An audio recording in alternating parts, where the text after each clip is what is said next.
एक दिन जंगल में एक भेड़िया शिकार की तलाश में घूम रहा था।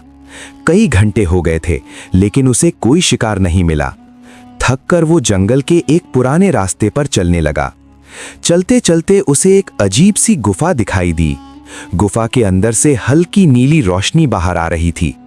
भेड़िया पहले थोड़ा डर गया, लेकिन भूख और जिज्ञासा के कारण वो धीरे धीरे गुफा के अंदर चला गया।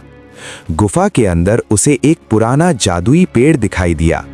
उस पेड़ की शाखाओं पर चमकते हुए फल लगे हुए थे। पूरा पेड़ हल्की रोशनी से चमक रहा था। भेड़िए ने सोचा, शायद ये कोई खास फल है। उसने एक फल तोड़कर खा लिया। जैसे ही उसने फल खाया, उसके शरीर में अजीब सी ताकत आ गई। उसकी आंखें और तेज हो गईं और उसकी ताकत कई गुना बढ़ गई। अब भेड़िया बहुत खुश था। उसे लगा कि अब पूरे जंगल में उससे ताकतवर कोई नहीं रहेगा। लेकिन पास के पेड़ पर बैठा एक बंदर ये सब देख रहा था। बंदर समझ गया कि ये फल बहुत ताकतवर है और अगर भेड़िया इसका गलत इस्तेमाल करेगा तो जंगल के बाकी जानवरों के लिए खतरा बन जाएगा। बंदर तुरंत जंगल के राजा शेर के पास गया और सारी बात बता दी। शेर ने बाकी जानवरों को बुलाया और सब मिलकर उस गुफा की तरफ गए।